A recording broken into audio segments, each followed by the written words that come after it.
he won't stop until he has what he wants, and it's kind of like he wants to be satisfied, and I mean, and 10 wins is an amazing season, and I could see where he's coming from in that regard. Yeah. But the way he delivers that message, are they a little different than some coaches? A little more, I don't know. Is he more vocal? He's definitely more vocal than all the rest of our coaches, I would have to say. He has the same intensity as I do in everything that he does.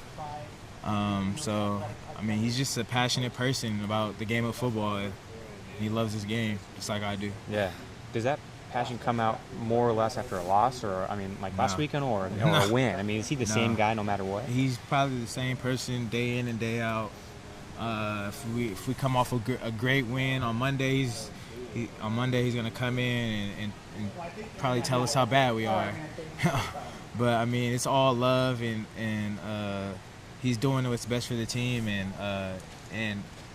I would have to say it. I mean, it works. I mean, we're still 9-2. So I mean, I don't feel like that's a bad season, but those couple losses, they hurt, but still good year. Yeah, he seems like a guy who's the first guy to criticize and the first guy to put his arm around you. How do you describe his personality? Just the first guy to criticize. He's just I mean, definitely to me, he's the first guy to criticize me. I feel like I'm never doing anything right when I'm around him, but that's just the type of person he is, and I know I have to be at my best when I'm around him or playing the game of football. No doubt. What's going on third downs for you guys? It seems like that's a struggle. 41%. Is it is third down, or is it first and second down that's letting those guys get to short third downs? Yeah, I mean, right now it's first and second down. We've got to be able to stop the run. Mm-hmm. And if we don't stop the run this week, we'll have a long game, especially with Oregon State. Cause, I mean, they're an NFL type team, and they want to run the ball. They just haven't been very good at it. So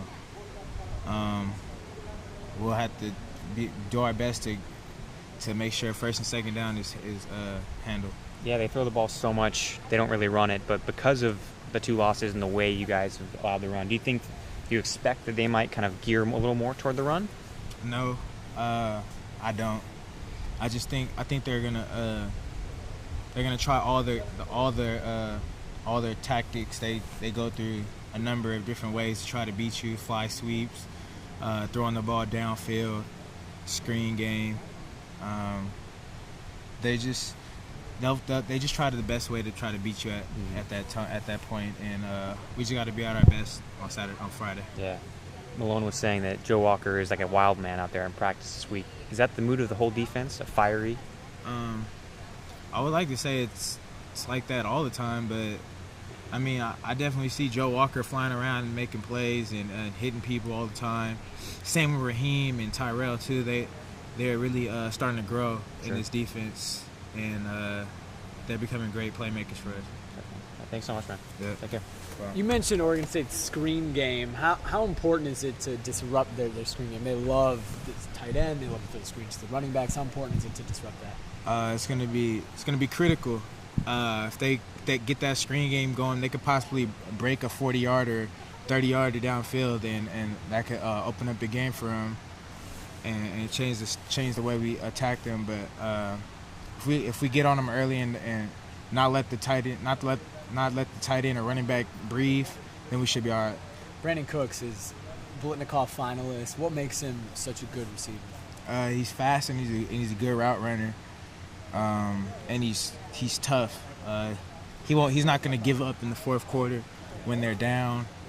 I think they scored 21 points when they were down a lot to Washington. So he's not ever going to go away. He's like a little gnat, a little fly. He's going to keep coming at you. How do you defend a guy like that? Next play, you got to just, after you defeat him one play, or if he catches a pass that play, you got to move on to the next play and not make sure he doesn't catch the next pass. Yeah. They throw the ball all over the place. Mm-hmm. Is that knowing that you're going to get thrown on 45, 50 times, does that change your mindset heading into a game? No, because I'm not I defend my keys. That's all I'm worried about. If they run the ball, I have to be there to stop the run. If they pass the ball, I'm gonna get back in coverage and defend the pass. So it doesn't change the way I play. I mean, I'm still gonna read my keys and attack the play. You've been here for a while. What does the Civil War mean to you? It means a lot, especially not being able to play in it last year. I want to win. I haven't lost to him at all, so I don't want to end my senior year with a loss to Oregon State. So people have been questioning this team's motivation, maybe this team's effort. People even maybe insinuating that you guys have quit on the season. When you hear that kind of talk, questioning how hard you guys played against Arizona, I guess the motivation, what's your reaction when you hear people questioning that? It really doesn't make a difference to me, because I mean, I'm still going to play for my teammates, and I know my teammates are still going to fight for me. So as long as we still have each other, I mean, the outside influences, it really doesn't matter. We're still going to fight for each other and play hard every play. Is the motivation still there? Is there as much fight and will to win in this team right now as there was a month ago? Yeah, because, I mean, you don't want to lose. If you were playing a game tomorrow, I don't think you want to lose. So I'm definitely not going to go out there and lay down. So, Right. I mean, we're fighting for each other. We're fighting for a win this week.